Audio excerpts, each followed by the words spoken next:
Hello and welcome to the Indian Express analysis. देखिए आज date है 3 जून। तो देखते हैं, बहुत कुछ आज आया है इंडियन एक्सप्रेस में डिस्कस करने के लिए। तो चलिए स्टार्ट करते हैं। देखिए ये पहला आर्टिकल बात कर रहा है अभी होम्योपैथी जो ड्रग्स हैं उनसे रिलेटेड। अभी बहुत सारे ड्रग्स को रिकमेंड किया जा रहा है इस कोविड-19 के अगेंस्ट में। तो ये एक नया ड्रग के बारे में बात करेंगे, कौन सी ड्रग है, उस क्या बातें की जा रही है उसके बारे में। और ये देखिए, ये जैसा कि जो चेंजेस, बिहेवियर चेंजेस आ रहे हैं कोविड-19 को लेकर, तो एक अभी फूड हैबिट के बारे में बात की जा रही है कि जो अडल्ट हैं उनकी फूड हैबिट किस तरीके से चेंज हुई है इसकी वजह से। और यहाँ पर जो डिसइंफेक्ट करने के लिए अल्ट्रा वायलेट लाइट्स का इस्तेमाल करने की बात की गई, तो इसका डिस्कस करेंगे। और यहाँ पर कंपेयर किया गया है, जैसे 1994 में प्लेग आया था तो सूरत में किस तरीके से एक्सोडस हुआ था, तो उसको कंपेयर किया जा रहा है आज की सिचुएशन के साथ। और उसके बाद वहाँ पर किस तरीके से चीज़ों को बैक टू द नॉर्मल लाने की कोशिश की गई थी, तो उसको भी देखेंगे। तो देखिए, देखना स्टार्ट करते हैं। पहले ये होम्योपैथी वाली जो दवाई है, तो अभी देखिए जो आयुष मंत्रालय है उसने एडवाइजरी एक जारी की थी जिसमें सेवरल स्टेट को रिकमेंड किया था उन्होंने। आर्सेनिक एल्बम 30, ये एक होम्योपैथी की दवाई है। ठीक है, क्या नाम है? Arsenic album 30। तो ये दवाई को उन्होंने रिकमेंड किया था कि इसको एज अ प्रिवेंटिव ले सकते हैं, कि प्रिवेंशन के लिए इसको इस्तेमाल किया जाता है। लेकिन अभी भी इसका कोई एविडेंस आया नहीं कि ये काम करता है कि नहीं। ठीक है, तो इसके ऊपर ही आज ये आर्टिकल दिया गया है कि क्या है ये दवाई और इसका क्या एक्चुअल रोल है। तो देखिए, जो होम्योपैथिक ड्रग है आर्सेनिक एल्बम एल्बम 30। ठीक है, ड्रग का नाम याद रख लीजिए, आर्सेनिक एल्बम 30। ये काफ़ी इंपॉर्टेंट हो जाता है। अब देखिए, बोला गया है has become a subject of debate after several state recommended it for prophylactic. यानी बहुत सारे स्टेट्स हैं जिन्होंने इसको प्रिवेंटिव ड्रग के लिए यूज़ करने की बात बताई है। आयुष मिनिस्ट्री ने भी इस ड्रग को रिकमेंड किया है कि प्रिवेंटिव ड्रग के लिए इसको यूज़ कर सकते हैं। देखिए, preventive and prophylactic simple remedies against the कोविड-19, ऐसा आयुष मिनिस्ट्री ने भी रिकमेंड किया है। ठीक है, तो ये भी जो कौन सी स्टेट्स हैं जो इसको रिकमेंड कर रहे हैं, तो देखिए जो स्टेट्स हैं जैसे राजस्थान है, कर्नाटका है, तमिलनाडु, आंध्र प्रदेश और केरला। ठीक है, ऐसे कुछ स्टेट्स हैं जो इसको रिकमेंड कर रहे हैं। लेकिन कुछ स्टेट्स जैसे महाराष्ट्र वगैरह हैं जो उन्होंने take is yet to take a formal decision, उन्होंने अभी डिसीजन नहीं लिया है और वो इसके ऊपर विचार कर रहे हैं। ठीक है, तो अभी देखने वाली बात होगी किस तरीके से बाकी स्टेट्स रिएक्ट करते हैं। देखिए, जो हरियाणा हरियाणा है, हरियाणा के प्रिजन डिपार्टमेंट ने Mumbai police to also distributing this drug to the prisoner. ठीक है, प्रिजनर को भी वहाँ पर दिया जा रहा है। तो इस तरीके से इस ड्रग का काफ़ी अभी इस्तेमाल हो रहा है अलग अलग स्टेट्स में। और देखिए, इस ड्रग की बात करें तो इसको देखिए, जो आर्सेनिक एल्बम है इसको बनाया जाता है by heating arsenic with distilled water. ठीक है, जो आर्सेनिक होता है, देखिए आर्सेनिक वैसे तो हमारी हेल्थ के लिए काफ़ी हार्मफुल होता है। हमने सुना होगा जिस तरीके से वेस्ट बंगाल का जो पोर्शन है वहाँ पर आर्सेनिक कंटेमिनेटेड वाटर मिलता है, तो उससे कितनी हेल्थ प्रॉब्लम हो सकती है। ठीक है, लेकिन इसको बनाया जाता है काफ़ी कम परसेंटेज लेके, डिस्टिल वाटर के साथ प्रोसेस किया जाता है रिपीटेडली सेवरल टाइम्स। ठीक है, 3 दिन के लिए, तब जाके ये आर्सेनिक एल्बम 30 जो ड्रग है तैयार की जाती है। देखिए, लेस देन 1% ऑफ आर्सेनिक का इस्तेमाल किया जाता है, इसलिए ये उतना हमारे को हार्म नहीं करेगा, लेकिन इसको एक ड्रग की तरह यूज़ किया जा सकता है। अब देखिए, इसको बोला जा रहा है कि इसको नॉर्मली यूज़ किया जाता है कि जब शरीर में इन्फ्लेशन हो जाए, ठीक है, तब यूज़ किया जाता है, या डायरिया, कफ, कोल्ड, इन सारी चीज़ों में इसका इस्तेमाल किया जाता है। और ये नॉर्मली 20 से 30 रुपए की मिल जाती है।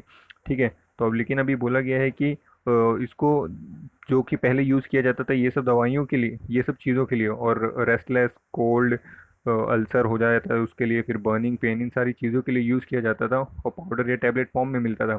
लेकिन अब इसको कोविड-19 के प्रिवेंशन के लिए यूज़ किया जा रहा है, तो कहाँ तक वो सही है। ठीक है, तो देखिए, जो साइंटिफिक एडवाइजरी बोर्ड है, central council for research in homeopathy, ठीक है, CCRH, central council for research in homeopathy, उसने कहा है कि arsenicum album 30 could be taken as prophylactic medicine against the corona virus infection. ठीक है, तो ये जो बॉडी है ये कह रहा है कि ठीक है, आप इसको प्रिवेंशन के लिए तो डेफिनेटली ले सकते हो, कोई दिक्कत नहीं है। लेकिन अभी आयुष मिनिस्ट्री ने भी रिकमेंड किया है taking the medicine for 3 days on empty stomach. ठीक है, खाली पेट लेना है, repeatedly the dose after a month if N outbreak continues, और ये सेम डोज आपको रिपीट करना है जब तक ये आउटब्रेक रहता है। ठीक है, तो इस तरीके से भी इसके ऊपर डिसीजंस आ रहे हैं। और देखिए, वेरियस होम्योपैथिक ट्रीटमेंट इंक्लूडिंग, देखिए और भी स्टेट ट्रीटमेंट की बात की गई है, जैसे ब्रेओनिया एल्बा, रूस टोक्सिको डेंड्रॉन, ठीक है, बेलाडोना और गैल्मेशियम, ये कुछ और होम्योपैथिक दवाइयाँ हैं जिनका यूज़ किया जाता है होम्योपैथी में। ठीक है, काफ़ी फेमस है ये भी प्रिवेंशन ड्रग्स के लिए।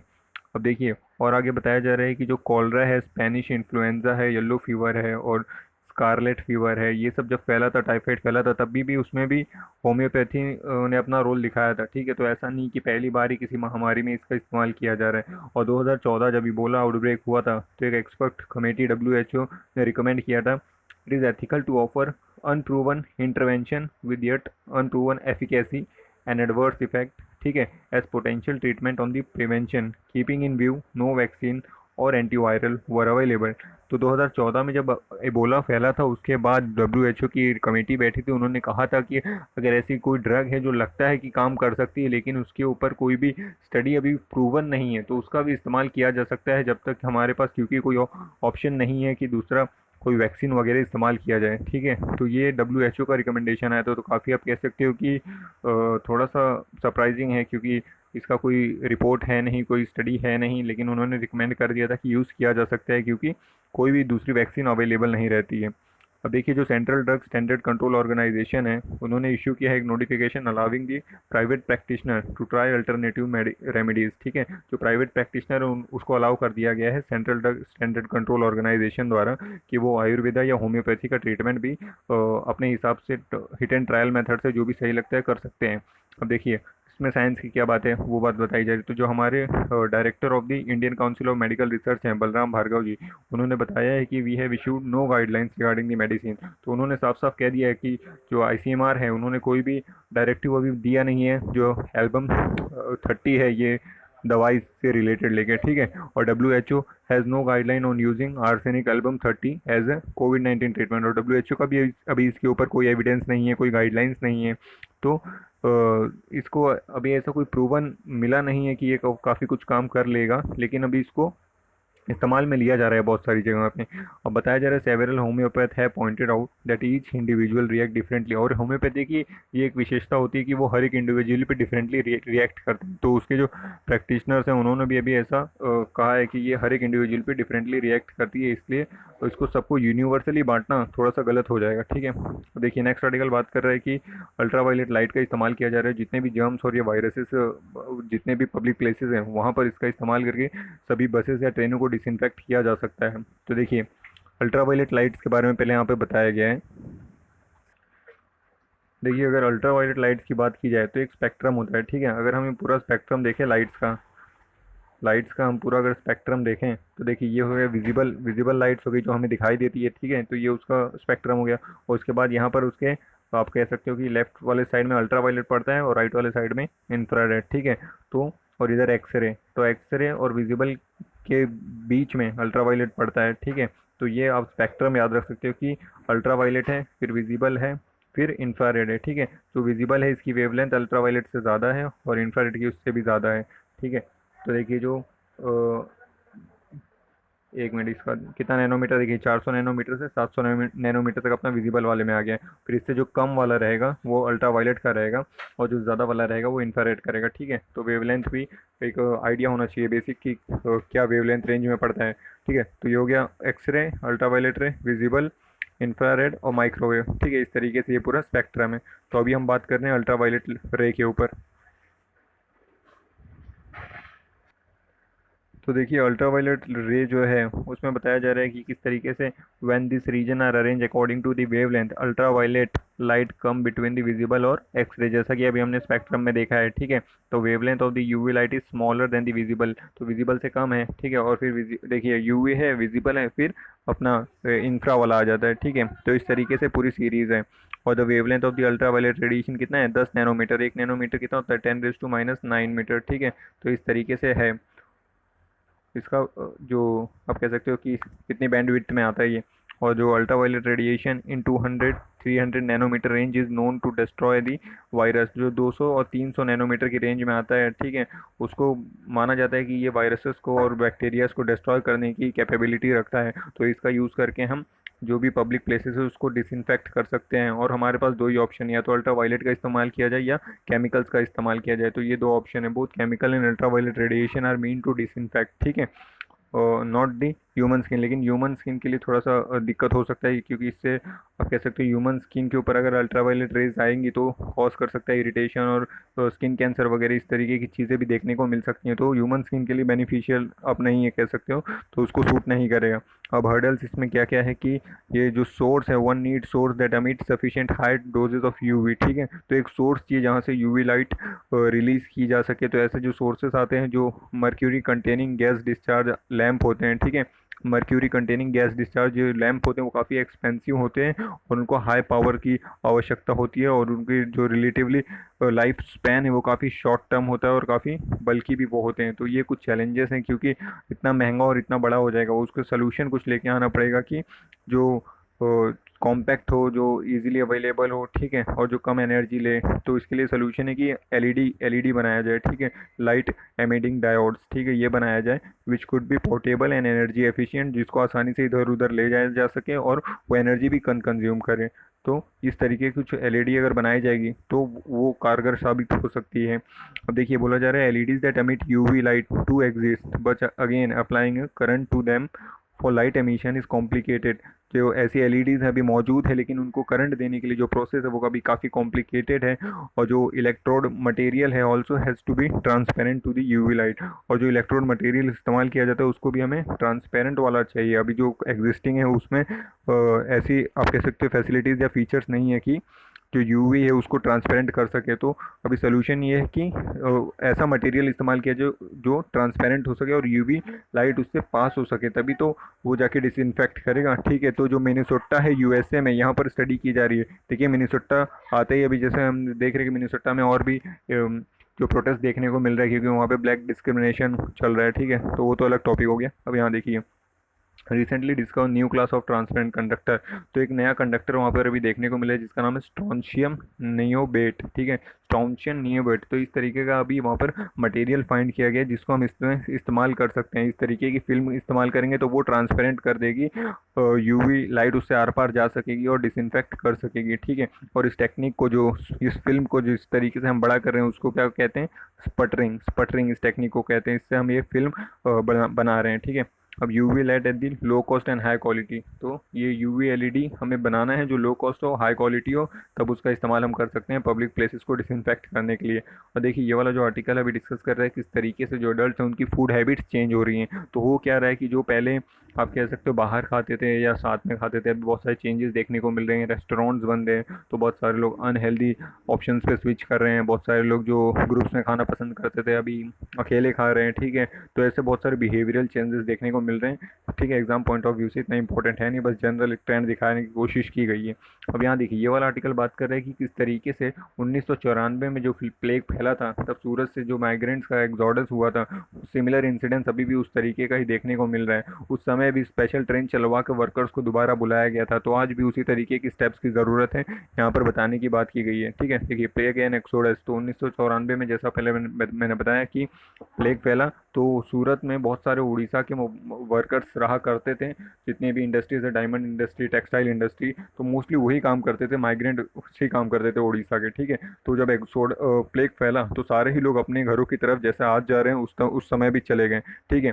फिर काफ़ी मुश्किल हो गई कि इकॉनमी को वापस से बैक टू दी ट्रैक लाया जाए। जब चीज़ें नॉर्मल हुई तो हुआ क्या कि स्पेशल ट्रेन का चालू करने की बात की गई। जो यहाँ की गुजरात की गवर्नमेंट थी वहाँ से काफ़ी सारे लोग जो कहते हैं गवर्नमेंट के लोग थे वो सारे वहाँ गए। उन्होंने सभी वर्कर्स को आप कह सकते हो कि वहाँ मनाया कि वहाँ पे अभी फैसिलिटीज़ सब कुछ दी जाएगी और सारी ही चीज़ें अभी बैक टू दी नॉर्मल आ गई है, ठीक है। तो वापस से जाया जा सकता है और उनके लिए फ्री ट्रेन चलाई गई, स्पेशल ट्रेन चलाएगी ताकि उनको वहाँ से लेके आया जा सके। तो अभी यही कंपेयर किया जा रहा है कि सिमिलर स्टेप्स लेने की ज़रूरत पड़ सकती है अगर फ्यूचर में सभी माइग्रेंट लेबरर को वापस back to the same factories या जितने भी वर्क प्लेसेस लेके जाना है, तो ठीक है। तो अभी देखिए बताया जा रहा है कि तब तब उस समय और आज में क्या चीज़ें सिमिलैरिटीज़ या डिफरेंसेस थे, ठीक है।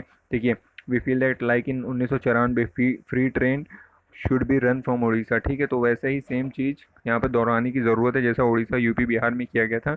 Back the worker after situation became normal, ठीक है। तो देन और नाउ ऐसे ही सेम चीज़ आज भी करने की ज़रूरत है। जैसा उस समय किया गया था वैसा आज भी करिए। तो हो सकता है कि जो ये कभी विचार बन रहा है कि किस तरीके से सभी माइग्रेंट वर्कर्स को रिटर्न लाया जाएगा, तो ये एक सोल्यूशन दिखाने की कोशिश की गई है। अब देखिए ये वाला एडिटोरियल में ये वाला आर्टिकल बात कर रहे हैं जो अभी यूएसए में रेशियल डिस्क्रिमिनेशन देखने को मिल रहा है और वहाँ पर एक डेथ हो गई है जॉर्ज फ्लॉयड की, ठीक है। तो उसके बारे में बात की गई, इसको डिस्कस करेंगे। और यहाँ पर देखिए ये भी जो अमेरिका में आप कह सकते हो रेशियल डिस्क्रिमिनेशन चल रहा है, ठीक है, ये भी सेम उसी आर्टिकल के बारे में बात कर रहे हैं। तो दोनों ही वहीं से रिलेटेड आर्टिकल है, उसको डिस्कस करेंगे। अब देखिए ये बात कर रहा है अभी जो मूडीज़ ने हमारी ग्रोथ को आप कह सकते हो कि डाउनग्रेड किया है, तो उसके बारे में यहाँ डिस्कस करेंगे उसको। और यहाँ बात की जा रही है कि अभी जिस तरीके से स्पेस में प्राइवेटाइजेशन और नए नए स्टार्टअप्स आ रहे हैं स्पेस की फील्ड में, तो उस बारे में यहाँ बात की गई है। और देखिए ये वाला आर्टिकल अभी बात कर रहा है कि इस तरीके से अभी वेबिनार है, जैसा कि ये वाला जो आर्टिकल आता है तीसरा, ये कभी भी इतना खास होता नहीं है, ठीक है। इसमें बेसिकली जनरल लाइफ के बारे में बात की जाती है। तो अभी जिस तरीके से ट्रेंड दिखा रहा है कि सभी लोग वेबिनार से कनेक्ट हो रहे हैं, तो उसके बारे में बात की गई है कि यहाँ पर आप कह सकते हो जैसे मीटिंग्स होती है फिजिकली, तो वहाँ पर आप बोल सकते हो कि मुझे कहीं और जाना है, कुछ इंपॉर्टेंट फंसा है, तो वहाँ पर झूठ बोलकर आप मीटिंग अगर अटेंड नहीं करनी तो इग्नोर कर सकते हो। लेकिन वेबिनार अभी ऐसा हो गया कि कंपल्शन ही हो गया, आपको अटेंड भी नहीं करना है फिर भी अटेंड करना होता है, क्योंकि आप अभी क्या बहाना दे सकते हो कि आप कहाँ जा रहे हो, क्योंकि सभी लोग लॉकडाउन में बंद है, ठीक है। तो इस तरीके का यहाँ पे बातें की गई है। अब देखिए ये वाला आर्टिकल डिस्कस करना शुरू करते हैं, आई कांट ब्रीथ, ठीक है। तो जिस तरीके से जो जॉर्ज फ्लॉयड थे, जिनको आप कह सकते हो उस पुलिस ने पकड़ के रखा था ज़मीन पे, तो जब वो अपनी गर्दन के ऊपर उन्होंने अपना पैर, उसका पैर रख दिया था पुलिस का, ठीक है। तो वो कह रहे थे कि आई कांट ब्रीथ, तो ये काफ़ी तब से चर्चा में आ गया है ये फ्रेज़, आप कह सकते हो कि इसके ही आप कह सकते हो इसी के हैशटैग चल रहे हैं ट्विटर पे। और काफ़ी अभी वहाँ पर रोष देखने को मिल रहा है, काफ़ी प्रोटेस्ट देखने को मिल रहे हैं। तो देखिए death of the George Floyd may or may not be turning point for America, but protest shows would have cut deeper and wider, ठीक है। तो बताया जा रहा है कि ये एक टर्निंग पॉइंट हो ना हो, लेकिन अभी काफ़ी जो प्रोटेस्ट है उसके काफ़ी ज़्यादा इम्प्लीकेशंस देखने को मिल सकते हैं। तो अभी वही बात बताई जा रही है कि किस तरीके से वहाँ पर डिस्क्रिमिनेशन देखने को मिल रहा है। और ऐसी बात नहीं कि ये पहली बार है, वहाँ पे बहुत पहले के भी इंसिडेंट्स दिए गए हैं, किस तरीके से काफ़ी इंसिडेंट वहाँ पर हुए हैं। देखिए ये सब कुछ एग्जांपल दिए गए, याद करने की ज़रूरत है नहीं कि वहाँ पर पहले भी रेशियल डिस्क्रिमिनेशन देखने को मिला है। और जो भी डेमोक्रेटिक वैल्यू है यूएसए की, जैसा कि कहा जाता है यूएसए सबसे पहला डेमोक्रेटिक कंट्री बना था, सबसे पहले उसने चीज़ों को डेमोक्रेटिकली फॉलो करना शुरू किया था। तो वहाँ पर भी डेमोक्रेटिक वैल्यूज इतने हैं नहीं, क्योंकि एक्चुअल देखिए वहाँ पर कितना ज़्यादा डिस्क्रिमिनेशन अगेंस्ट दी ब्लैक्स, ठीक है। तो ये एक रियल पिक्चर दिखाने की कोशिश की जा रही है यहाँ पर अमेरिका की। और देखिए जो जॉर्ज फ्लॉयड थे, इनकी अभी यहाँ पर आप कह सकते हो हत्या हो गई है। और ये जो पुलिस थे डेरेक चौविन, इन्होंने ही अपनी नीज जॉर्ज फ्लॉयड की गर्दन पे रख दी थी 9 मिनट तक। तो उसके बाद उनकी काफ़ी ब्रीथिंग की प्रॉब्लम की वजह से डेथ हो गई, ठीक है। तो बराक ओबामा का जो टेनोर आया था अभी डोनाल्ड ट्रंप से पहले, तब ऐसा लग रहा था कि ब्लैक्स को भी अपॉर्चुनिटी दी जा रही है। और ऐसा नहीं है कि सिर्फ वाइट सुप्रीमेसी की ही यहाँ बात होती है, क्योंकि जब ओबामा साहब प्रेसिडेंट बने तो ऐसा लगा चीज़ें सब कुछ बैलेंस होकर चल रही हैं, लेकिन जब उनका टेनोर ख़त्म हुआ तो हम वापस एक ऐसा इंसिडेंट देख रहे हैं जहाँ पर हमें ब्लैक्स के अगेंस्ट डिस्क्रिमिनेशन देखने को मिल रहा है, ठीक है। क्योंकि अभी देखिए अभी हम देख ही रहे हैं कि किस तरीके से वाइट बैकलैश आप कह सकते हो, क्योंकि यहाँ पर बेसिकली पहले से ही ट्रेंड रहा है कि जो वाइट्स हैं उनको सुपीरियर माना जाता है, वाइट सुप्रीमेसी की बात की जाती है। और बोला जा रहा है अभी the straw on the camel's back, ठीक है, कि ये जो प्रेशर था ब्लैक्स के ऊपर, ये एंगर था, ये पहले से ही था। ऐसा नहीं कि एक इंसिडेंट हुआ और उन्होंने इतना बड़ा प्रोटेस्ट निकाल दिया है, ठीक है। जैसा ये फ्रेज बताने की कोशिश कर रहा है कि इस तरीके से वो एक कैमल था जिसके ऊपर बहुत सारा घास रख दिया गया था, और अभी वो उसके कंट्रोल से बाहर हो रहा था, लेकिन जब वो आखिरी एक स्ट्रॉ रखा गया, आखिरी घास का टुकड़ा रखा गया, फिर वो उसको हैंडल नहीं कर पाता, वो गिर जाता है। तो यही जो जॉर्ज फ्लॉयड का इंसिडेंट हुआ है, ये last straw on the camel's back की तरह प्रूफ हुआ है। उसके बाद सारा ही एंगर जो ब्लैक कम्युनिटी का है वो निकल कर आ रहा है, ठीक है। तो ये इंसिडेंट अभी हमें देखने को मिल रहा है अमेरिका में। और काफ़ी संवेदनशील कमेंट्स ट्रम्प साहब के भी वहाँ पर देखने को मिले हैं, ठीक है। अब यहाँ देखिए ये वाला आर्टिकल बात कर रहे हैं मूडीज़ के बारे में कि किस तरीके से अभी मूडीज़ ने जो भारत की रेटिंग है वो गिरा दी, BAA2 से उसने कर दी थी BAA3 तक कर दी थी, ठीक है। और जो आउटलुक रखा था वो भी नेगेटिव रखा है, ठीक है, क्योंकि जो रिफॉर्म्स हमने लिए हैं वो रिलेटिवली वीक हैं। और जो मूडी है वो एक्सपेक्ट कर रहा था कि हम काफ़ी अच्छे रिफॉर्म्स लेंगे, लेकिन हमने लिए नहीं, इसलिए उसने हमारी रेटिंग गिरा दी। और अभी जितने भी ये तीन आप कह सकते हो ग्लोबली फेमस जो रेटिंग एजेंसीज है, जैसे स्टैंडर्ड एंड पुअर है, फिच है, मूडीज़ है, तीनों ने ही हमारी रेटिंग गिरा कर रखी हुई है। अब देखिए बोला जा रहा है कि challenge in implementation of the policies to help offset the risk of the low growth. ठीक है, कारण बताए जा रहे हैं जैसे कि क्या क्या कारण हो सकते हैं इस रेटिंग एजेंसी ने जो हमारी रेटिंग्स गिराई है। तो जो भी चैलेंजेस आ रहे हैं इम्प्लीमेंटेशन ऑफ द पॉलिसी में, जो भी पॉलिसी इम्प्लीमेंट करना चाहते हैं उसमें काफ़ी चैलेंजेस हैं।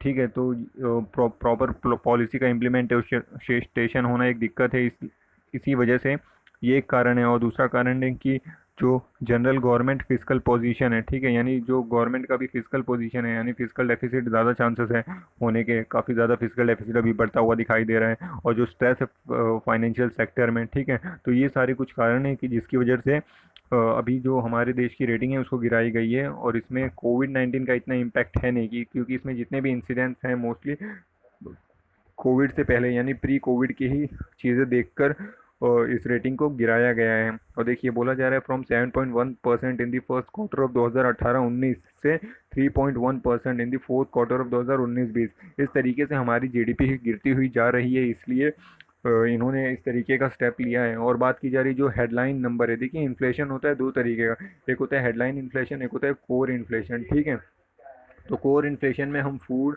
और फ्यूल को नहीं गिनते हैं, सिर्फ कोर चीज़ों को गिनते हैं। और हेडलाइन में हम सारी चीज़ों को गिनते हैं, क्योंकि फ्यूल और फूड ऐसी चीज़ें हैं जो काफ़ी फ्लक्चुएट होते रहती हैं, इसलिए हम उसमें फूड और फ्यूल को नहीं गिनते हैं। ठीक है, तो यहाँ पर जो हमारा हेडलाइन नंबर है वो भी काफ़ी फ्लक्चुएट होता रहता है। और mass the underlining weakness as growth is currently been driven only by agriculture and the government spending. ठीक है, अभी जो ग्रोथ है वो सिर्फ थोड़ा बहुत एग्रीकल्चर में देखने को मिला, और गवर्नमेंट स्पेंडिंग के ऊपर डिपेंड कर रहा है कि गवर्नमेंट कितना स्पेंड करेगी, तो उसके ऊपर से ही ग्रोथ देखने को मिलेगी। और भी एक चीज़ बताई जा रही है कि जो हमारा बोरोइंग है, जो 72% ऑफ द जीडीपी इन 2019 देखने को मिलने वाला है, मिलने वाला था। और हम एक्सपेक्ट कर रहे हैं कि वो 84% तक चला जाएगा 2020 में। ठीक है, तो 2019 में जहाँ 72% ऑफ द जीडीपी था, अभी 2020 में 84% ऑफ द जीडीपी हमारी बोरोइंग यानी कि जो सेंट्रल गवर्नमेंट का डेप्थ है वो बढ़ जाएगा। तो इतना ज़्यादा डेप्थ बढ़ रहा है, वो भी एक कारण है कि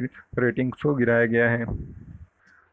अब देखिए ये वाला आर्टिकल देखना शुरू करते हैं, ये भी सेम बात कर रहा है कि अमेरिका में भी किस तरीके से जो जॉर्ज फ्लॉयड है उनकी हत्या हो गई थी। ठीक है, तो उससे क्या चीज़ें यहाँ पर बताई गई हैं उसको देखना शुरू करते हैं। तो देखिए 1960 में किस तरीके से जो मार्टिन लूथर किंग थे वो इंस्पायर हुए थे महात्मा गांधी से, कि जो जिनके अगेंस्ट वल्नरेबल के अगेंस्ट डिस्क्रिमिनेशन हो रहा है उनके अगेंस्ट आवाज़ उठानी चाहिए। तो तब जाके मार्टिन लूथर किंग ने भी वहाँ पर इश्यूज जनरेट करना शुरू किए थे कि जिनके अगेंस्ट डिस्क्रिमिनेशन हो रहा है उनको राइट्स मिलना चाहिए। तो तब वहाँ पर वोटिंग राइट्स दिए गए थे जो ब्लैक अमेरिकन से उनको। और आज की डेट में जहाँ अमेरिका में सबसे ज़्यादा कोविड-19 से केसेस देखने को मिल रहे हैं, 1 लाख से ज़्यादा वहाँ पर डेथ देखने को मिल गई थी, ऐसे समय में जॉर्ज फ्लॉयड का केस देखने को मिल रहा है जो मैनीसोटा इस स्टेट में। ठीक है, मैनीसोटा एक स्टेट है यूएसए में, जैसा कि हम जानते हैं यूएसए एक 50 देशों का मिला हुआ 50 स्टेट है उसमें। ठीक है, यूएसए में, तो फिर वो मिलकर एक देश बनता है। ठीक है, तो इस तरीके से वहाँ पे मिनेसोटा एक स्टेट है जिसमें मिनीपोलिस एक जगह है जहाँ पर ये इंसिडेंस देखने को मिला था।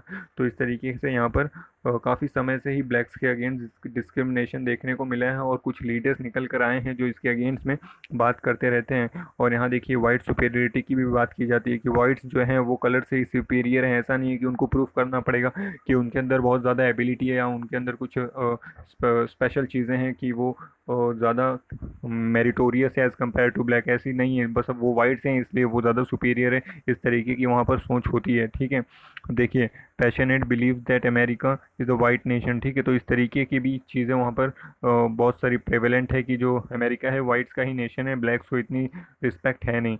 और देखिए 1790 की बात बताई जा रही है जब सिर्फ 20% के आसपास अमेरिकन वॉज ब्लैक। ठीक है, और देखिए 13th अमेंडमेंट कॉन्स्टिट्यूशनल अमेंडमेंट वहाँ की बात की गई है जहाँ पर स्लेवरी एंड किया गया था 1865 में। उससे पहले वहाँ पर स्लेवरी काफ़ी ज़्यादा प्रेवलेंट थी और ब्लैक्स को बहुत ज़्यादा स्लेव्स बना के रखा जाता था। और 14th और 15th जो कॉन्स्टिट्यूशनल अमेंडमेंट एक्ट आया, अमेंडमेंट हुआ वहाँ की कॉन्स्टिट्यूशन में, उन्होंने ही इसको इक्वल सिटीजनशिप और वोटिंग राइट दिया है ब्लैक्स को। ठीक है, तो इस तरीके से वहाँ पे जो कॉन्स्टिट्यूशनल रिफॉर्म्स हुए हैं उसकी यहाँ पर बात की जा रही है। और लेकिन जो रिफॉर्म्स जितने भी चल रहे थे वो 1877 आते आते सब खत्म हो गए। ठीक है, took away the voting right of the most black थे, उसके बाद से जो वोटिंग राइट थे वो भी वापस ले लिए गए। सारे ही ब्लैक्स थे। और देखिए केस की बात की गई है, प्लेसी वर्सेस फर्ग्यूसन, ये एक केस हुआ था 1896 में। इसमें सुप्रीम कोर्ट ने आर्ग्यू किया था कि black and white been racially dissimilar, की जो ब्लैक हैं वो वाइट हैं वो अलग हैं टोटली, तो दोनों को ही आप सेम नहीं कर सकते, और जो वाइट्स हैं वो सुपीरियर है, इसलिए हम रेशियल सेग्रीगेशन करते हैं, यानी रेशियली अलग करते हैं दोनों को, ठीक है। तो इस तरीके के तो वहाँ के सुप्रीम कोर्ट के ऑर्डर थे, तो आप समझ सकते हैं कि किस तरीके की मैंटेलिटी वहाँ पर रहती होगी। अब देखिए, blacks makeup 12% of the America today, आज की डेट में वहाँ पर जो ब्लैक्स हैं वो 12% ऑफ दी अमेरिकन हैं, लेकिन जो जेल्स में हैं ज़्यादा इम्प्रिजन है 38% ऑफ दी ब्लैक्स हैं। अगर आप देखोगे जेल की संख्या तो उसमें 38% ब्लैक्स हैं, तो ये भी माना जाता है वहाँ पर कि जो ब्लैक्स हैं वो आप कह सकते हो क्रिमिनल्स उनको कंसीडर किया जाता है, एक क्रिमिनलिटी का टैग है उनके ऊपर की जो ब्लैक्स हैं, तो सपोज नॉर्मल पब्लिक सोचे कि हाँ ये क्रिमिनल्स एक्टिविटी से रिलेटेड हो सकता है, इस तरीके की वहाँ पर सोच है। अब बेनिफिट ऑफ द जो डाउट होता है, अगर सपोज करिए कि किसी पुलिस वाले ने किसी ब्लैक से अगेंस्ट डिस्क्रिमिनेशन किया और उसने कंप्लेन कर दिया, लेकिन अगर कुछ प्रूव नहीं हो पाया जो, तो फिर जो बेनिफिट है वो पुलिस को जाएगा, ठीक है। ये वहाँ पर ऐसा सिनेरियो चल रहा है। और इस side he would use military if state government fail to dominate the state, तो यहाँ बात की जा रही है अभी किस तरीके से डोनाल्ड ट्रंप जी का जो भी आप कह सकते हो स्टेटमेंट आ रहा है, उसकी यहाँ पे बात की गई। वो कह रहे हैं किस तरीके से जो प्रोटेस्टर्स हैं उनको उन्होंने ठग्स बता दिया है, और कह रहे हैं कि मिलिट्री का भी इस्तेमाल किया जा सकता है अगर चीज़ें कंट्रोल में नहीं ले पा रहे हैं जो वहाँ के गवर्नर हैं जो पर्टिकुलर स्टेट के, ठीक है। अब देखिए ये वाला नेक्स्ट आर्टिकल बात कर रहे हैं जो स्पेस से रिलेटेड स्टार्टअप्स हैं। तो यहाँ पर बात की जा रही जो भी स्टेट से रिलेटेड स्टार्टअप है, जैसा कि अभी हमने देखा कि नासा के 2 एस्ट्रोनॉट्स को, जो स्पेस एक्स है एलोन मस्क की कंपनी, एक प्राइवेट कंपनी है जिन्होंने नासा के 2 एस्ट्रोनॉट्स को अभी इंटरनेशनल स्पेस स्टेशन में लैंडिंग करवाई है। तो हम देख रहे हैं कि प्राइवेट सेक्टर का कितना ज़्यादा इन्वॉल्वमेंट अभी बढ़ रहा है स्पेस में, और हर एक कंट्री के लिए तो बेनिफिशियल है ही, ऐसा नहीं है कि कंट्री के लिए बेनिफिशियल नहीं है, ठीक है। तो प्राइवेट सेक्टर और कंपनी दोनों का ही, कंट्री दोनों का ही यहाँ पर बेनिफिट है, दोनों ही ग्रो करेंगे। तो यहाँ पर भी बात की जा रही कि अभी ये जो नया सेक्टर है, नया आप कह सकते हो कि फ्रंटियर है, इसमें भी भारत को भी अपना योगदान या फिर खुद को लीड कराने की ज़रूरत है। तो यहाँ पर अभी बताया गया किस तरीके से फाइनेंस मिनिस्टर ने आत्मनिर्भर जब पैकेज लॉन्च किया था तो उन्होंने भी काफ़ी अच्छे स्टेप्स लिए थे कि जो प्राइवेट प्लेयर्स हैं उनको भी अलाउ किया था स्पेस और एटॉमिक एनर्जी में आने के लिए, ठीक है। और उन्होंने उनको फेलो ट्रैवलर की बात कही थी। और यहाँ पर भी देखिए वही एग्जांपल दिया गया जो अभी स्पेस एक्स की कंपनी ने करके दिखाया है। और यहाँ पे बताया जा रहा है कि भारत को किस तरीके से एडवांटेज लेना और किस तरीके से चीज़ों को लेके चलना है। तो यहाँ देखिए बात की जा रही कि जो सैटेलाइट लॉन्च है space based service by introducing A predictable policy and regulator environment to private player, ठीक है, and provide access to geospatial data facilitates of the Indian space research organisation. तो इसरो का भी जो फैसिलिटीज़ है वो भी उनको प्रोवाइड कराइए, और जितनी भी स्पेस से रिलेटेड जियो स्पेशल डाटा चाहिए उनको वो प्रोवाइड कराइए। ऐसा एनवायरनमेंट बनाइए कि ऐसे सेक्टर्स हैं जो ग्रो कर सकें, जो प्राइवेट प्लेयर्स हैं वो आगे आ सकें। तो ये सब कुछ जो गवर्नमेंट है कर सकती है। और आगे बात बताई जा रही है कि 1700 small satellite will be launch in the low earth orbit by 2030, ठीक है। इस तरीके के कुछ प्लानिंग्स चल रहे हैं जितने भी प्राइवेट सेक्टर या फिर गवर्नमेंट से मिलकर पब्लिक प्राइवेट सेक्टर्स हैं, ठीक है। तो इस तरीके के एक ग्रोथ ओरिएंटेड चीज़ें देखने को मिल रही हैं भारत में भी। तो इस तरीके की अपॉर्चुनिटीज़ है। और यहाँ पर कुछ प्राइवेट फर्म्स जो भारत के हैं उनकी भी बात की गई, जैसे प्रिक्सेल है, वो बिट्स पिलानी के 2 स्टूडेंट ने चालू किया था, तो वो भी काम कर रहा है स्पेस में। और देखिए बेलाट्रिक्स है बेंगलुरु में, ठीक है, बेंगलुरु में बेलाट्रिक्स है, ये भी उसी फील्ड में काम कर रहा है। मुंबई की एक फर्म है जो मैनेज टू स्पेस है, ठीक है। तो ऐसे बहुत से स्पेस हैं, स्पेस रिलेटेड आप कह सकते हो फर्म है जो काम कर रहे हैं, ठीक है। तो ऐसे जो फर्म्स आ रहे हैं, ऐसे जो इनोवेटिव आइडियाज़ आ रहे हैं, इनको सपोर्ट करिए, फंडिंग करिए, और ऐसा एनवायरनमेंट प्रोवाइड करिए कि ये लोग भी ग्रो कर सकें, तभी जाके ऐसे फील्ड में भारत भी आगे आएगा। और एडवेंचर कैपिटल की यहाँ बात की गई, जिस तरीके से हम जो कैपिटल देते हैं, जैसे कि किसी कंपनी को कैपिटल की आवश्यकता होती है तो वेंचर कैपिटल की रूप में फंड वगैरह मिल जाता है। तो उस तरीके से इस एडवेंचरस फील्ड में, क्योंकि इसमें रिस्क ज़्यादा है, ठीक है, तो और ज़्यादा पेशेंस रखने की ज़रूरत है क्योंकि टाइम टेकिंग प्रोसेस है ये। तो इस तरीके की पेशेंस कैपिटल, एडवेंचर कैपिटल, ऐसा कुछ फंडिंग भी उनको मिलना चाहिए ताकि वो वर्क कर सके अपने इनोवेशन पे। तो देखिए बताया जा रहा है in 2001 we at CSIR launch the new millennium India technology leadership initiative, ठीक है। तो इस तरीके से इनिशिएटिव्स भी लिए गए थे कि किस तरीके से टेक्नोलॉजी को बढ़ावा दिया जाए और ये फील्ड में भी भारत एक्सेल करे, ठीक है। और पब्लिक प्रोक्योरमेंट का भी वहाँ पर देखने को मिलना चाहिए कि जो गवर्नमेंट है वो सपोर्ट दिखाए और गवर्नमेंट प्रोक्योर करे। अगर कुछ होता है, ये डेवलप करते हैं, कुछ बनाते हैं, तो इनसे भी प्रोक्योर करे पब्लिक, ठीक है। और पब्लिक का मतलब यहाँ गवर्नमेंट होता है, ठीक है। और देखिए आगे बताया गया कि जो स्पेस टेक है, स्टार्टअप है, नेशनल इनोवेशन इकोसिस्टम इकोसिस्टम आपको बहुत बढ़िया बनाना पड़ेगा ताकि ये काम कर सके उसमें अच्छा, और इसरो का भी सपोर्ट इनको बराबर से मिलना चाहिए। तो synergy with the government flagship scheme, जैसे फ्लैगशिप स्कीम गवर्नमेंट निकालती है बाकी चीज़ों के लिए, जैसे डिजिटल इंडिया है, स्टार्टअप इंडिया है, मेक इन इंडिया है, स्मार्ट सिटीज़ मिशन है, ये सब है सारे मिशंस की तरह ऐसा भी स्पेस के लिए भी कुछ मिशन निकालिए ताकि उनको भी सपोर्ट मिले, ठीक है। और लॉ की अगर आवश्यकता है तो लॉ भी बनाइए, जैसा कि जो ड्राफ्ट स्पेस एक्टिविटीज़ बिल लाया गया था, ठीक है, तो वो लैप्स हो गया है, तो वैसा कुछ बिल लेके आइए, एक्ट लेके आइए, ताकि ये सेक्टर भी भारत में ग्रो कर सकें। अब देखिए आगे आइडियाज़ पेज में अगर हम देखें तो ये वाला आर्टिकल बात करें इंडो पैसिफिक रीजन में भारत और फ्रांस मिलकर किस तरीके से ग्रो कर सकते हैं, और आप कह सकते हो कि जो रीजन है उसमें स्टेबिलिटी ला सकते हैं और खुद के बायलैटरल रिलेशन को स्ट्रॉन्ग रख सकते हैं, और किस तरीके से जो ब्लू इकोनॉमी है उसको भी एक्सपांड कर सकते हैं, उसमें ज़्यादा स्कोप बढ़ा सकते हैं, वो यहाँ पर बात की गई है, इसको देखेंगे।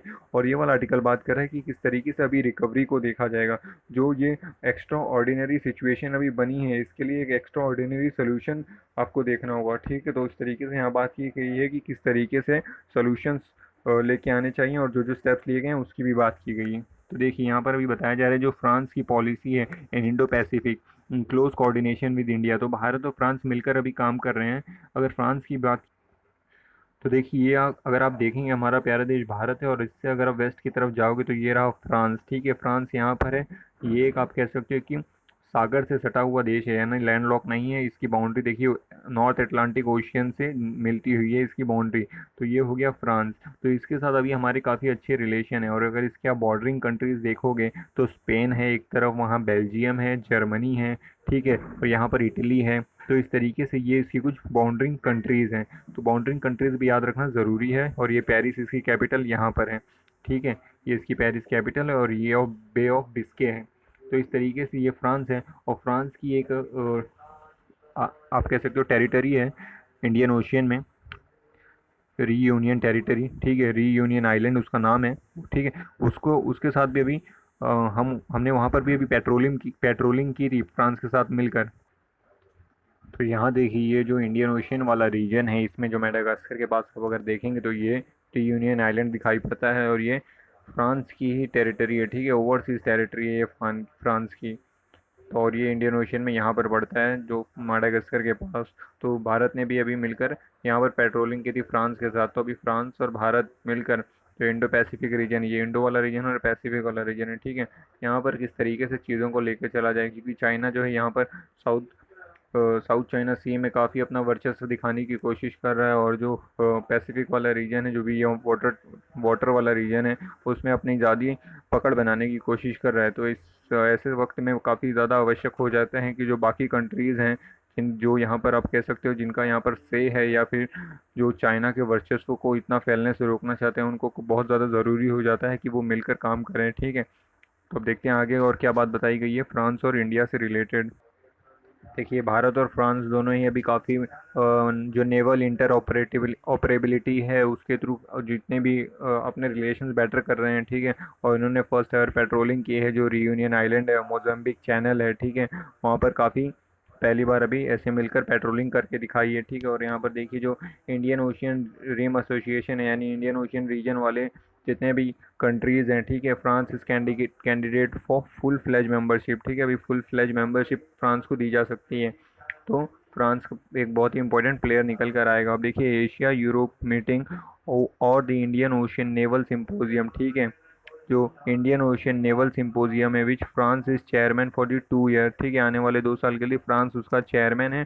France welcome the admission of the India as observer in the Indian Ocean Commission, ठीक है, तो भारत के आने के लिए उसने वेलकम किया कि भारत का भी स्वागत है इंडियन ओशन कमीशन में, ठीक है। तो इस तरीके से फ्रांस और भारत मिलकर देख रहे हैं कि किस तरीके से इंडो पैसिफिक वाले रीजन में हम बेटर मिलकर काम कर सकते हैं, और जो फिशिंग इंडस्ट्री है उसको भी डेवलप करें ताकि जो लोकल पीपल हैं उनके लिए लाइवलीहुड का जरिया बन सके, और जो ब्लू इकॉनमी है वो ब्लूम कर सके, वो बूम कर सके, ठीक है। With for something and not against something, ठीक है, वी एक्ट कर रहे हैं, हम एक्ट कर रहे हैं कि हम किसी चीज़ को बनाने के लिए काम कर रहे हैं, ना कि किसी चीज़ के अपोज में, ऐसा जयशंकर साहब ने एक कमेंट किया था, ठीक है। तो काफ़ी कंस्ट्रक्टिव कमेंट है कि हम कुछ बना रहे हैं, ऐसा नहीं कि कुछ बिगाड़ रहे हैं, इस तरीके की बात बताई जा रही है। तो अभी भारत और फ्रांस मिलकर इंडो पैसिफिक वाले रीजन में काम करेंगे। अब देखिए ये रिकवरी की बात कर रहे हैं कि किस तरीके से ये जो एक्स्ट्रा ऑर्डिनरी सिचुएशन है इसमें क्या एक्स्ट्रा ऑर्डिनरी सोल्यूशन लाने की ज़रूरत है। तो गेस्ट वर्कर कहा जा रहा है, जो माइग्रेंट वर्कर एक टर्म निकाला गया था अभी, तो ये काफ़ी नेगेटिव टर्म है, तो उसको ही अभी गेस्ट वर्कर कह रहे हैं यहाँ पर ऑथर, तो काफ़ी एक पॉजिटिव टर्म है ये, ठीक है।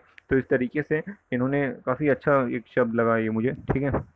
अभी देखिए ये जो गोल्डमैन सैश है और आईसीआर है और नमूरा है, इन लोग क्या कर रहे हैं, भारत की जो रेटिंग है काफ़ी गिराई है इन्होंने, ठीक है। -5 कह रहे हैं और ये कह रहे हैं -5.2। तो इस तरीके से हमारी ग्रोथ रहने वाली, तो काफ़ी नेगेटिव ग्रोथ देखने को मिल रही है। वर्ल्ड बैंक ने भी प्रेडिक्ट किया था कि 1.5 से 2.8% तक की ग्रोथ देखने को मिली, ठीक है। तो कहाँ हम 7-8% से ग्रो करते थे और कहाँ अभी इतनी बुरी ग्रोथ देखने को मिलेगी। तो इसको ज़रूर से टैकल करने की ज़रूरत है। और अभी जो बोरिंग है हमारी, जो 7.8 लाख होने वाली थी, उसको हमने बढ़ाकर 12 लाख तक कर दिया है। तो हमारा जो फिजिकल डेफिसिट होगा, यानी जो हमारा फिजिकल डेफिसिट क्या होता है कि जब एक्सपेंडिचर ज़्यादा हो जाता है रेवेन्यू से, ठीक है। तो हमारा आइडियल रहता था 3.5 रखने की, हम सोचते थे, लेकिन अभी 5.7 या 5.8 जा सकता है। तो इस तरीके की दिक्कतें बनेंगी, ठीक है। तो इसको आपको सॉल्व करना होगा और बहुत सारे स्टेप्स लेने होंगे ताकि जो इकॉनमी है बैक टू द ट्रैक आ सके। तो अभी हमने आत्मनिर्भर भारत पैकेज अनाउंस किया था, जिसमें 20.97 लाख करोड़ आप कह सकते हो कि इन्फ्यूज़ किया गया है इकॉनमी में, ठीक है। तो इसमें जो 85% है वो जो नॉन बजटरी एलोकेशन है, एक है बजटरी एलोकेशन, एक है नॉन बजटरी एलोकेशन, ठीक है। इस तरीके से डिवाइड किया गया। तो 85% इसको दिया गया है, 15% इसको दिया गया है, और जितना भी ओवरऑल पैकेज है उसका, ठीक है। तो कंसिस्टिंग ऑफ लिक्विडिटी एनहांसिंग, तो लिक्विडिटी को एनहांस करने की बात की गई है कि बैंकिंग में पैसा डालेंगे, नॉन बैंकिंग फाइनेंशियल कंपनीज में पैसे डालेंगे ताकि वो आगे लोन फॉरवर्ड कर सके और लोग अपने जो भी काम है, बिजनेस है, उसको बढ़ाएं ताकि इकॉनमी ग्रो करे, ठीक है।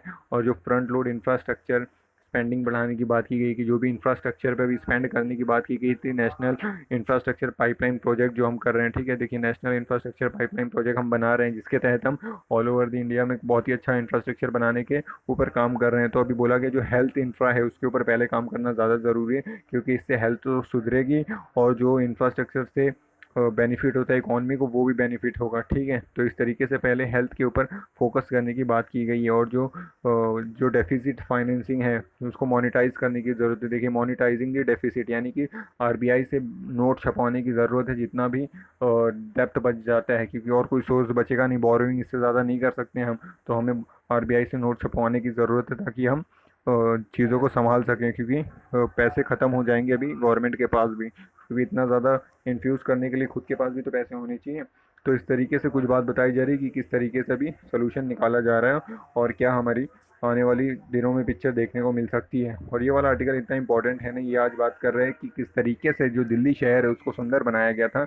जो अभी आप कह सकते हो कि एक फेमस प्रदीप सचदेवा ये हैं, तो इन्होंने ही वहाँ पर जो फेमस जितने भी आर्किटेक्चर हैं, किस तरीके से दिल्ली को डिज़ाइन किया गया है, वहाँ पर पार्क्स हैं इतने सारे, और जो दिल्ली मेट्रो है उसको कितना साफ बनाया गया है कि लोग वहाँ पर थूकते उगते नहीं हैं, जैसा कि आप नॉर्मल स्टेशन पर देखेंगे। तो ये उनका ही विजन था कि वो दिल्ली को इतना खूबसूरत बनाना चाहते थे। तो यहाँ पर वही बात की गई है। देखिए ये हो गया पूरा एडिटोरियल और एक्सप्लेन सेक्शन। न्यूज़ सेक्शन देखते हैं कि क्या बातें बताई जा रही हैं।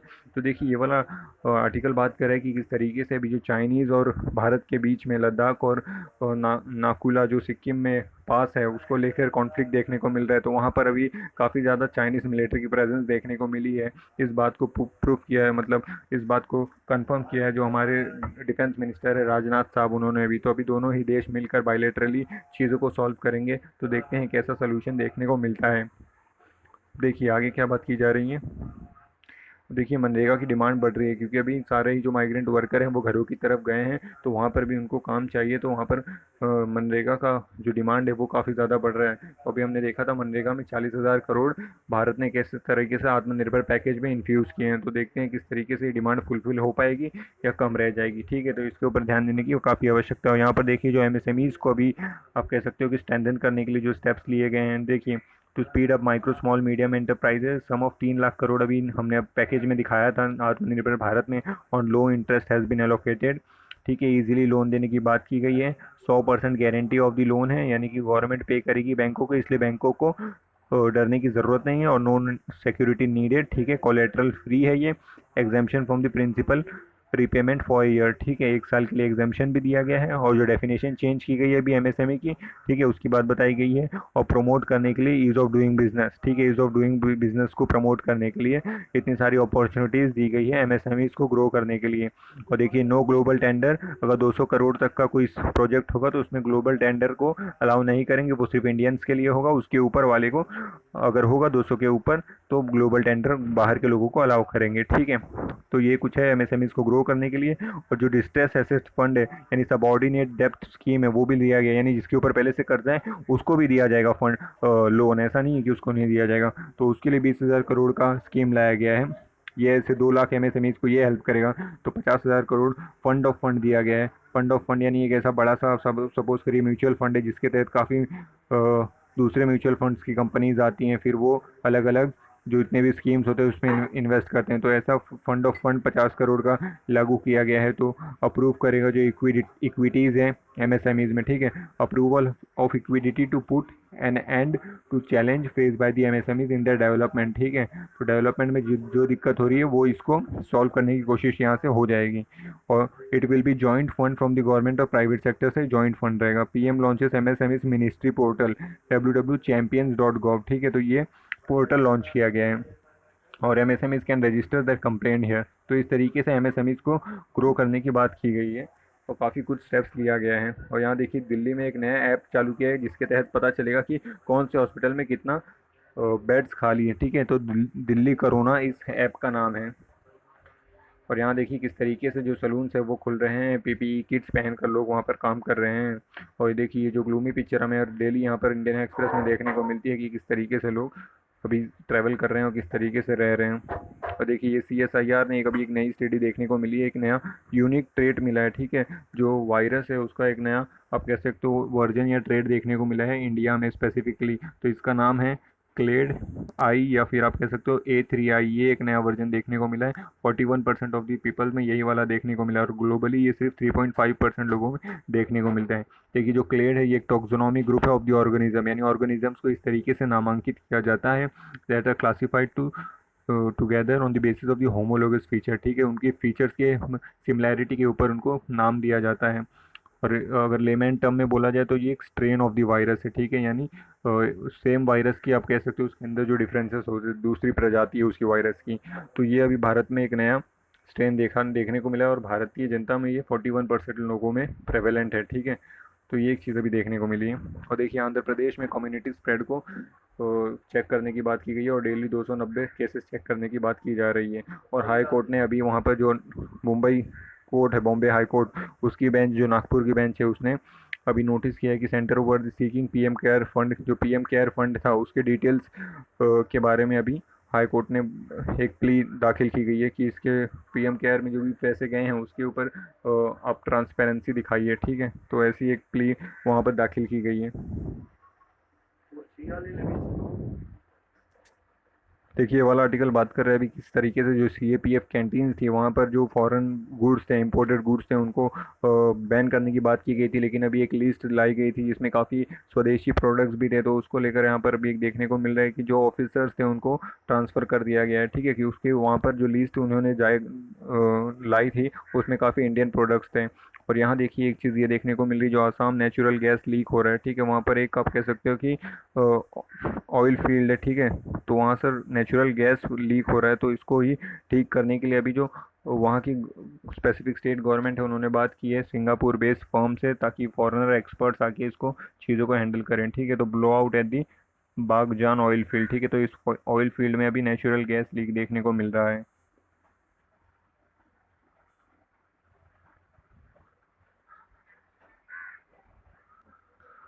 और यहाँ पर देखिए, USA में किस तरीके से अभी वहाँ पर चीज़ें ख़राब हो रही हैं। और अभी वहाँ पर जो ट्रम्प साहब है उन्होंने कहा है कि इस तरीके से ही अगर प्रोटेस्ट बढ़ता रहा तो वो मिलिट्री भी लगा सकते हैं वहाँ पर। और देखिए, ये एक इंसरेक्शन एक्ट की यहाँ पर बात की गई है कि इंसरेक्शन एक्ट जो USA का है उसमें क्या है कि जो प्रेसिडेंट है वो मिलिट्री लगा सकते हैं किसी भी स्टेट में without the consent of the governor, ठीक है। तो ये अभी बहुत कम ही लगाया गया है, लास्ट बार 1992 में लगाया गया था। तो इस तरीके से सिचुएशन अभी USA में काफ़ी ख़राब है। और ये देखिए, अभी जो CPEC है, चाइना पाकिस्तान इकोनॉमिक कॉरिडोर, यहाँ पर अभी जो चाइना है वो एक नया हाइड्रो प्रोजेक्ट बनाने की बात कर रहा है, ठीक है। कोहाला हाइड्रो प्रोजेक्ट, ठीक है। ये कोहाला हाइड्रो प्रोजेक्ट जो झेलम नदी पे बनाया जाएगा। तो अभी जिस तरीके से रिलेशंस ख़राब चल रहे हैं चाइना और भारत के बीच में, क्योंकि लद्दाख में इशू चालू है, और अभी इसी बीच ये एक नया हाइड्रो प्रोजेक्ट लाने की बात कर रहा है। और हमने देखा था बीच में किस तरीके से वो गिलगित बल्तिस्तान वाले रीजन में एक डैम बनाने की भी बात कर रहा था, बाशर डामा डैम, ठीक है। बाशर डामा डैम, बामा डैम, ठीक है। तो इस तरीके से कुछ डैम्स और हाइड्रो इलेक्ट्रिक प्रोजेक्ट बनाने की बात कर रहा है गिलगित बल्तिस्तान में, ताकि आप कह सकते हो कि रिलेशंस काफ़ी बिगड़े भारत और चाइना और पाकिस्तान के बीच में, ठीक है। तो ये कुछ स्टेप्स लिए जा रहे हैं चाइना द्वारा। तो देखते हैं अभी इसके ऊपर फ्यूचर में भारत क्या रिस्पॉन्स दिखाता है। तो यहाँ देखिए ये वाला आर्टिकल आज बात कर रहा है कि किस तरीके से अभी जो भारत ने सेलफोन, ज्वेलरी, टेक्सटाइल में गवर्नमेंट ने ऐसे 10 सेक्टर में इंपोर्ट है कट करने की बात की, क्योंकि अभी हम सेल्फ रिलायंट भारत की बात कर रहे हैं। और यहाँ देखिए बात की जा रही है कि आरबीआई जो है वो पास करे जो रेट कट हो रहा है, ठीक है। क्योंकि आरबीआई बहुत सारे रेट कट करके देती है, लेकिन वो बैंक जो है कस्टमर तक पहुँचा नहीं पाती, क्योंकि उनके पास स्पेसिफिक उतना टाइम मिलता नहीं। क्योंकि जो आरबीआई लोन देती है वो शॉर्ट टर्म के लिए होता है, ठीक है, 14 दिन, 28 दिन, एक महीने के लिए, ठीक है। तो इस तरीके से इतने कम टाइम में वो लोन का जो रेट कट है वो कस्टमर तक ट्रांसफ़र नहीं कर जाते। तो इसीलिए हमने बीच में अभी लॉन्ग टर्म रेपो ऑपरेशंस लाने की बात की गई थी, जिसके तहत बैंकों को अच्छा खासा टाइम मिल सकेगा और वो सभी बेनिफिट कस्टमर तक पहुंचा सकेंगे, ठीक है। तो इसी के साथ आज की इस वीडियो को समाप्त करते हैं। हम मिलेंगे हम कल की वीडियो में। चलिए, शुक्रिया।